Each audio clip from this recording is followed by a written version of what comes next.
Hi అండి. Hi నాన్న. ఇది ఇప్పుడు హిందువుల పైన ఒక సైడ్ మత మార్పిడి జరుగుతున్నాయి, ఇంకో సైడ్ లవ్ జిహాద్ అని చెప్పేసి అమ్మాయిల్ని లొంగపరుచుకుంటున్నారు. దీన్ని బట్టి మీరు ఏం చెప్పాలనుకుంటున్నారు? ముందు మత మార్పిడి గురించి మాట్లాడదాం, తర్వాత లవ్వుల గురించి మాట్లాడదాం. కానీ మత మార్పిడి అంటే ఎందుకు జరుగుతుంది? మనం మారితేనే కదా అవతల వ్యక్తి వచ్చి మత మార్పిడి చేసేది. ఫస్ట్ మనం హిందువుకునే పుట్టిందిగా సమాజం మీద.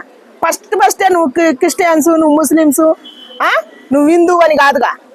ఇప్పుడు ఫస్ట్ మత మార్పిడి జరిగేది ఎందుకంటే ఫస్ట్ మనం పుట్టిన తర్వాత మనం పెరిగి పెద్ద అయినాక కొందరు మాటలు విని మత మార్పిడి నడుస్తుంది. ఇప్పుడు మంది హిందూ వాళ్ళు చెప్పట్లేదుగా, మీ క్రిస్టియన్స్ విగ్రహాలు దయ్యాలు సైతాలు అని చెప్పట్లేదు కదా. వాళ్ళు చెప్పడం వల్ల ఇటు మత మార్పిడి జరుగుతుంది అనమాట. ఎందుకంటే పూర్తిగా వాళ్ళ మీద వాళ్ళకి అవగాహన లేకుండా పోయేటట్టు, భయం పుట్టేటట్టు, ఎన్నులో కొనుక్కు పుట్టేటట్టు ఏం చెబుతున్నారు, ఈ విగ్రహాలు మంచి కాదు, సైతాన్లు, మేకలు కోళ్ళు బలిస్తారని ఇట్లా చాలా వరకు చెప్పుకొచ్చి మీరు యేసుప్రభుని నమ్ముకోండి అని చెప్పడం చాలా తప్పు. అందుకే ఒక పాస్టర్ గారు ఉండు, ఆయన చెప్పడు, ఆయన బాగా చేసుకుంటాడు ప్రార్థన. కొంతమంది పాస్టర్లు ఇటు చేసేది మత మార్పిడి కోసం. ఎవరు మంచి చదువుతున్నారా, ఎవరు చెడు చదువుతున్నారా? హిందువులుగా మనకైనా బుద్ధి ఉండాలి కదా.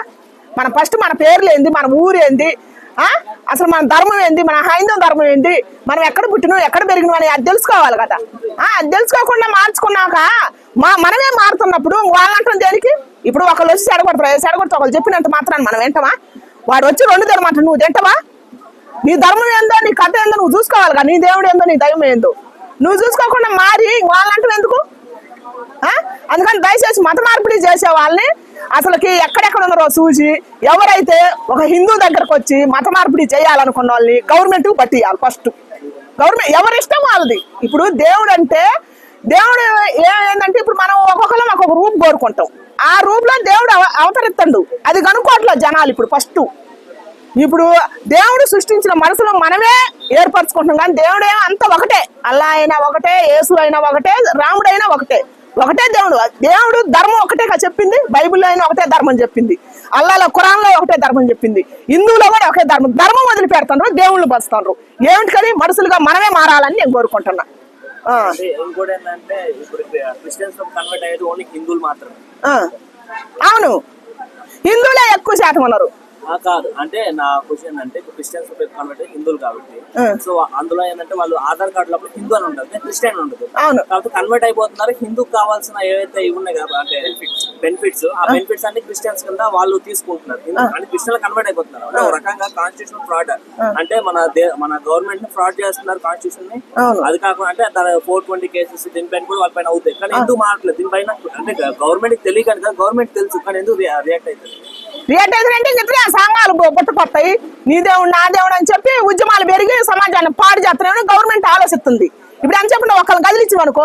ఇప్పుడు ఏపీలో గొడవ అయింది, మొన్న గొడవ అయితే ఆయన ఒక్కని దుర్భాష ఆడినందుకు ఇప్పుడు ఎంత రావణ కష్టంలో మారుతుంది ఏపీ. మామూలుగా అవుతుందా? అందుకని ఒక్క దేవుడిని తీసుకొస్తే ఆ దేవుడిని అడ్డం పెట్టుకొని, కులాలను అడ్డం పెట్టుకొని దేశం మీద అరాచకం నడుతుందని గవర్నమెంట్ ఆలోచిస్తున్నారు. ఎందుకు పెడతారు? ప్రతి ఒక్కదాన్ని పెడతానే ఉన్నారు. కానీ వీళ్ళు ఏంది, దేవుడు ముసుకేసుకొని వచ్చి భ్రష్టు పట్టిస్తారు అనమాట. హిందువుల్ని మారుతారు దేవుడు ముసుకేసుకొని వచ్చి. యూపీలో కూడాను ముస్లిమ్స్ ఇష్యూ అవుతుంది అటుపక్క. ఆయన యోగి ఆదిత్యనాథ్ భయపడతలేదు. ఏది ఇష్యూ ఉన్నా సరే డైరెక్ట్ గా అటాక్ చేస్తున్నారు, డైరెక్ట్ చెప్తున్నారు. అట్లే మన ఇక్కడ గవర్నమెంట్ కూడా చేయొచ్చు కదా. మన గవర్నమెంట్ భయపడుతున్నా నాలుగు లొంగుతుంది. మన గవర్నమెంట్ భయపడతాం కాదు, మనం భయపడుతున్నాం. ఫస్ట్ మనం ప్రజలు మనం గట్టిగా ఉండి నిలబడి మన గవర్నమెంట్ నిలదీస్తే మన దేశంలో, మన భారతదేశంలో కూడా అదే సిస్టమ్ నడుతుంది. ఇప్పుడు అదేగా నేను అనేది. ఇప్పుడు మన గవర్నమెంట్ లో కూడా ఎవరు శ్రీరామ్ అనే వ్యక్తి సిఐ, ఆయన 30 ట్రాన్స్ఫర్లు అయిందంట ఆయన సిఐగా. మరి డేరుండే ఆఫీసరేగా, ఆయన లంచాలకు మరగలేదు కదా. ఆయనకి ఎంత పేరుంది. అట్టాటి ఆఫీసర్లు నలుగురు ఉంటే చాలు మన భారతదేశం బాగుపడుతుంది. మన సత్యనారాయణ సారు, ఇప్పుడు ఆ శ్రీరామ్ సారు, అట్టాటి ల్యాండ్ ఆర్డర్కి అట్టాటి వాళ్ళకి కనుక పవర్ పట్టిస్తే మన భారతదేశాన్ని అసలు కాసేపట్లో మళ్ళీ తీసుకొచ్చి అట్ట బెటరు. పూర్వ వైభవం రాదా? పల్లె పచ్చకొండవా?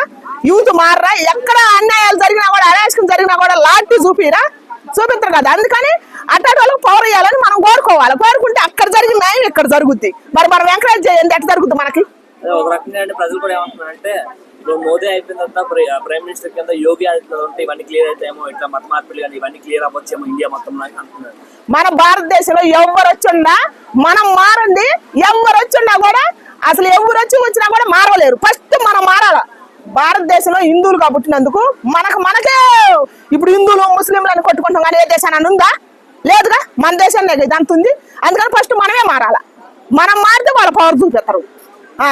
అందుకని దయచేసి మనం మారాలని కోరుకుంటున్నాను నేను.